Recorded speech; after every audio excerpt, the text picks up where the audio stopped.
Hello friends, welcome to Vetrii's Daily Current Affairs, February 1.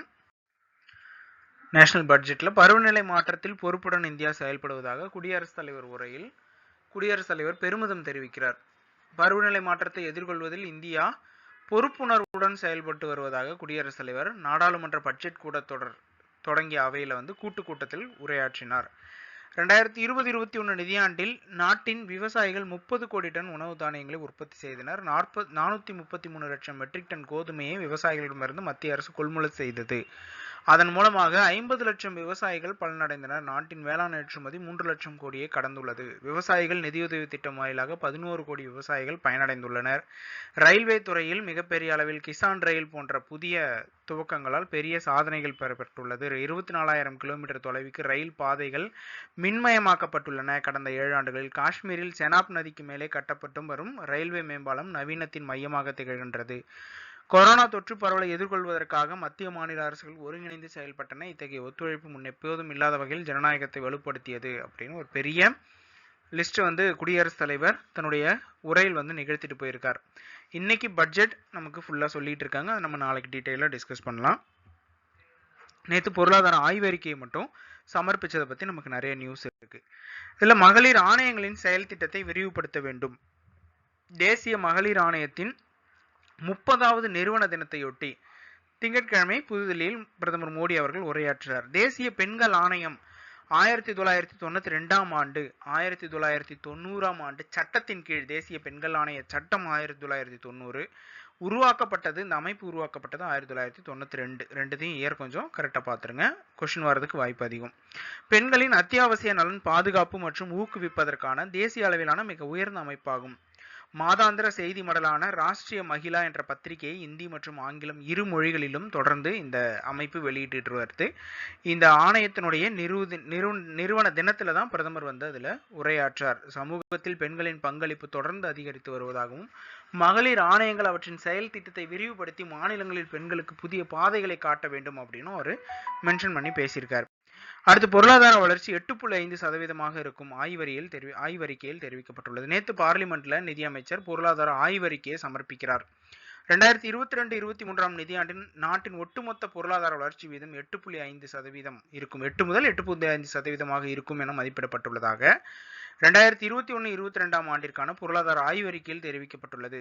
2022-23 ஆண்டிற்கான நிதிநிலை அறிக்கை நாடாளுமன்றத்தில் செவ்வாய்க்கிழமை தாக்கலாக்கப்பட்டது. இது நிதியமைச்சர் நிர்மலா சீதாராமன் தாக்கல் செய்கிறார். இதில் வரும் ஏப்ரல் தொடங்கும் 2022-23 நிதியாண்டின் பொருளாதார வளர்ச்சி 8 முதல் 8.5% இருக்கும். 2022-23 ஆண்டின் வளர்ச்சியானது பரவலாக தடுப்பூசி பாதுகாப்பு, அரசின் ஒழுங்குமுறையில் தகர்த்தல்கள் போன்றவற்றில் ஏற்படுவதாகும். வலுவான ஏற்றுமதி வளர்ச்சி, மூலதன செலவினங்களை அதிகரிக்க தேவையான நிதி கிடைப்பது போன்றவற்றின் மூலம் ஏற்படும். பொருளாதாரத்தை புதுப்பிக்க தேவையான ஆதரவை வழங்கும் நிதி கிடைப்பது தயாராக உள்ள நிலையில் தனியார் துறை முதலீடுகள் வேகம் எடுக்கும். இதன் மூலமாக நாட்டின் முன்னேற்றம் இன்னும் வேகம் எடுக்கும் அப்படின்னு பேசுறாங்க. விண்வெளி துறையில் தனியாருக்கு அனுமதி அளிக்கப்பட்டுள்ளது.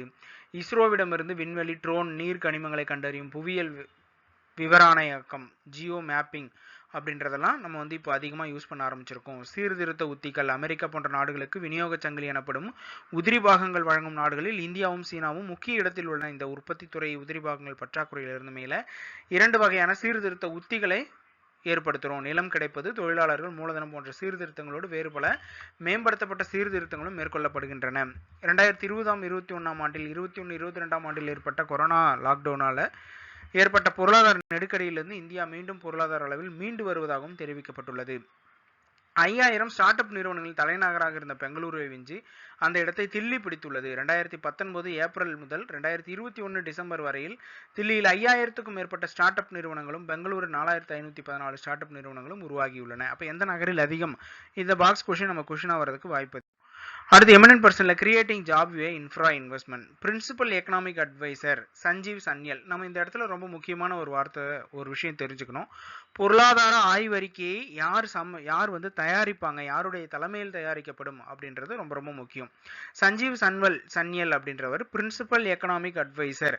இந்த வருஷம் இந்த முதன்மை பொருளாதார ஆலோசகர் அப்படின்றவர் தலைமையில தயாரிக்கப்பட்ட பொருளாதார ஆய்வறிக்கையை எகனாமிக் சர்வேவை நிதியமைச்சர் பாராளுமன்றத்தில் சமர்ப்பிக்கின்றார். வழக்கமா இந்தியாவோட தலைமை பொருளாதார ஆலோசகர் சீஃப் எகனாமிக் அட்வைசர் தான், அவரோட தலைமையிலான டீம் தான் இதை ப்ரிப்பேர் பண்ணி நிதி அமைச்சகத்துக்கு சப்மிட் பண்ணுவாங்க.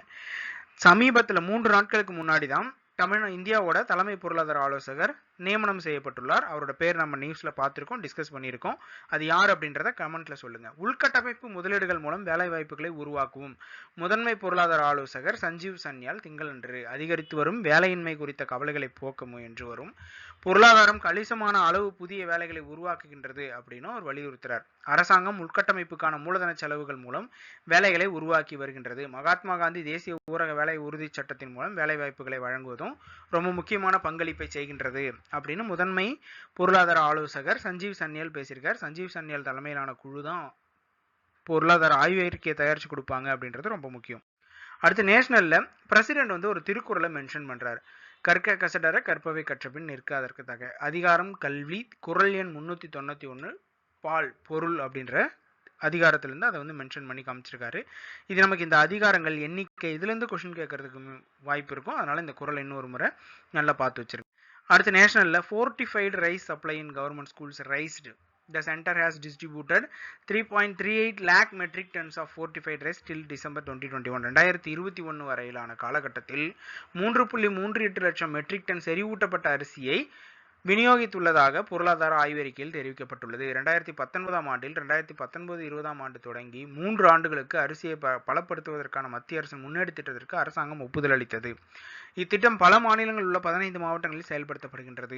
இந்த ஃபோர்டிஃபைட் அப்படின்றது நம்ம எங்கெங்கெல்லாம் குழந்தைங்களுக்கு ஊட்டச்சத்து பற்றாக்குறை ஏற்படுது அப்படின்னு நினைக்கிறோமோ அப்போ அந்த குழந்தைங்களுக்கு கொடுக்குற வடிக்கிற அரிசியில நம்ம இந்த மைக்ரோ நியூட்ரியன்ஸ்னு சொல்லக்கூடிய சின்ன சின்ன சத்துக்கள், ஜிங்கு, சல்ஃபேட்டு, கால்சியம், இந்த சத்துக்கள் எல்லாம் அதுக்குள்ள நம்ம இன்ஜெக்ட் பண்ணி இல்லை அதனுடைய ஆட் பண்ணி கொடுத்துடுறது. அதை சாப்பிட்றது மூலமா அவங்களுக்கு என்ன ஆயிருங்க, ஊட்டச்சத்து பற்றாக்குறை அப்படின்ற பிரச்சனை சரி செய்யப்படும் அப்படின்றதுக்காக 2019 ஆண்டுல கவர்மெண்ட் இதுக்கு ஒப்புதல் கொடுக்குறாங்க.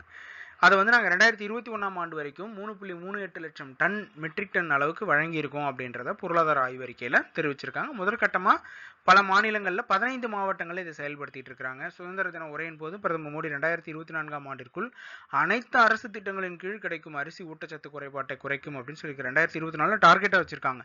எல்லா மக்களுக்கும் கிடைக்கிற அரிசியில இது நாங்கள் பண்றதுக்கான வாய்ப்பை ஏற்படுத்த போறோம் அப்படின்னு சொல்லி. அடுத்து பொருளாதார வளர்ச்சியில் 6.6% பின்னடைவு. கடந்த 2020-21 நிதியாண்டில் இந்திய பொருளாதாரம் 6.6% சரிவை கண்டதாக தேசிய புள்ளியியல் அலுவலகத்தின் NSO நேஷனல் ஸ்டாட்டிஸ்டிக்ஸ் ஆஃபீஸ் அந்த ஆஃபீஸோடைய குறிப்பில் தெரிவிக்கப்பட்டுள்ளது. கரோனா பேரிடரின் தாக்கம் இந்திய பொருளாதாரத்தில் முன்பு கணிக்கப்பட்டதை விட குறைவாகவே இருந்தது. எடுத்துக்காட்டும் வகையில் 2021 ஆண்டு மே மாதத்தில் வெளியிடப்பட்ட மதிப்பீட்டின் இந்திய பொருளாதாரம் 2020-21 நிதியாண்டில் 7.3% சரிவை சந்திக்கும் என தெரிவிக்கப்பட்டிருந்தது. ஆனால் 6.6%க்கே இருந்தது அப்படின்னு சொல்லியிருக்காங்க. ஜனவரி ஜிஎஸ்டி வரி வசூல் 1.38 லட்சம் கோடி, 15% அதிகரிப்பு. இந்த ஆண்டு அதாவது 2022 ஆண்டு ஜனவரி மாதம் சரக்கு மற்றும் சேவை வரியாக 1.38 லட்சம் கோடி வசூலாகியுள்ளது. இது கடந்த ஆண்டு ஜனவரி மாதத்துடன் ஒப்பிடுகையில் 15% அதிகம்னு சொல்லியிருக்காங்க.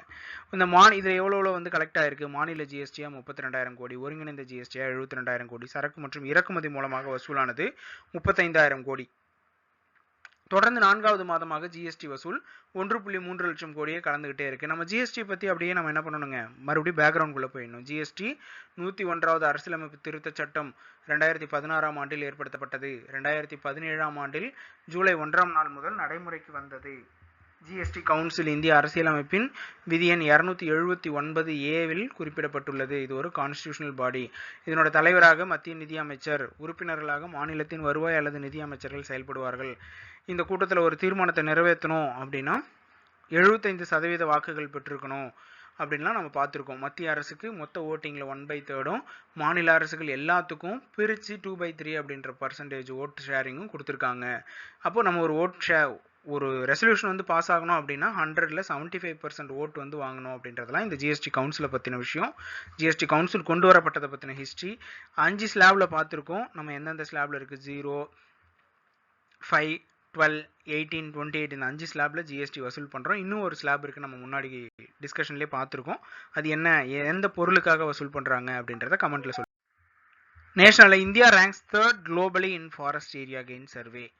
வனப்பரப்பு அதிகரிப்பில் உலக அளவில் இந்தியா 3வது இடத்தில் உள்ளது. கணக்கெடுப்பு கடந்த 10 ஆண்டுகளில் இந்தியா தனது வனப்பரப்பை அதிகரித்து 2010 முதல் 2020 ஆண்டு முதல் வனப்பகுதியில் சராசரி வருடாந்திர நிகர லாபத்தில் உலக அளவில் 3வது இடத்தில் உள்ளது. பொருளாதார விவகாரங்கள் துறை ஆண்டு பொருளாதார ஆய்வறிக்கையில் இந்த தகவலை தெரிவித்துள்ளது. இந்தியா ஆண்டுதோறும் சராசரியாக 2,60,000 ஹெக்டேர் காடுகளை இந்த காலகட்டத்தில் உருவாக்கியுள்ளது. காடுகள் இந்தியாவின் புவியியல் பகுதியில் 24% ஆக்கிரமித்துள்ளது. இது 2020ஆம் ஆண்டில் உலகின் மொத்த வனப்பகுதியில் 2% என்று இந்த அறிவிக்கையில் தெரிவிக்கப்பட்டுள்ளது. உலகின் 66% காடுகள் முதல் 10 நாடுகளில் உள்ளன. பிரேசில் 59%, பெரு 57%, காங்கோ ஜனநாயக குடியரசு 56%, ரஷ்யா 50% ஆகியவற்றை புவியின் பரப்பில் பாதி அளவிற்கு மேற்பட்ட காடுகள் இந்த நாடுகளின் கீழ் உள்ளன. 2011 முதல் 2021ஆம் ஆண்டிலிருந்து இந்தியாவின் காடுகளின் பெரும் பகுதி அதிகரித்ததற்கு காரணம் மிகவும் அடர்ந்த வனப்பரப்பின் அதிகரிப்பு. தோராயமாக 20% அதிகரித்துள்ளது என இந்த தெரிவிக்கப்பட்டுள்ளது. திறந்த காடுகளின் பரப்பளவும் 7% அளவிற்கு அதிகரித்துள்ளதாக இந்த அறிக்கையில் தெரிவிக்கப்பட்டுள்ளதாக. எத்தனாவது பிளேஸ்ல இந்தியா இருக்கு அப்படின்றது ரொம்ப முக்கியம். 3வது பிளேஸ்ல இருக்குன்றது கொஸ்டினா வரும். அடுத்ததா டிமாண்ட் ஃபார் எம்ஜிஎன்ஆர்ஏகா ஒர்க் சாஃப்டன்ஸ். டிமாண்ட் வந்து கொஞ்சம் குறைஞ்சிக்கிட்டே இருக்கு. ஏன்னா இப்போ லாக்டவுன் டைமில் பார்த்தோம் 2020ஆம் ஆண்டில் ஃபர்ஸ்ட் டைம் லாக்டவுன் நமக்கு அப்ளை பண்ணும்போது இந்த எம்ஜிஎன்ஆர்ஏகாவால் அதிகமான மக்கள் வந்து பயன்பெற்றாங்க.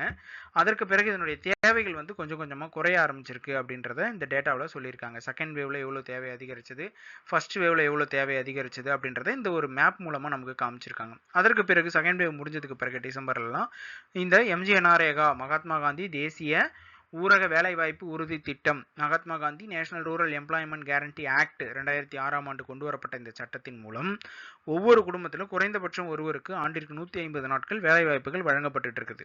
இது அந்த கொரோனா பேண்டமிக் ஏற்படுற காலங்களில் அதிகமாகவும் அதற்கு பிறகான காலங்களில் நிறைய குறைஞ்சும் காணப்படுது அப்படின்னு சொல்றாங்க. அதனுடைய தேவை வந்து கம்மியா இருக்கு. மக்கள் வந்து வெளியே கிளம்பிடும் போது என்ன ஆயிடுதுங்க, ஆட்டோமேட்டிக்கா உள்ளூர்ல இருக்க வேலை வாய்ப்புகளை அதிகம் கவனம் செலுத்துறது இல்லை அப்படின்ற மாதிரி இந்த ஆர்டிகல் கொடுத்துருக்காங்க. நமக்கு எம்ஜிஎன்ஆர்ஏகா அதனால என்னென்ன பயன்கள் ஏற்படுது அப்படின்றத நம்ம டிஸ்கஸ் பண்ணியிருக்கோம். முக்கியமாக என்ன பண்ணுதுங்க, அர்பனைசேஷன்லாம் இதில் அதிகமாக கண்ட்ரோல் பண்ணுறதுக்காக இதை யூஸ் பண்ணிட்டு இருக்கோம்.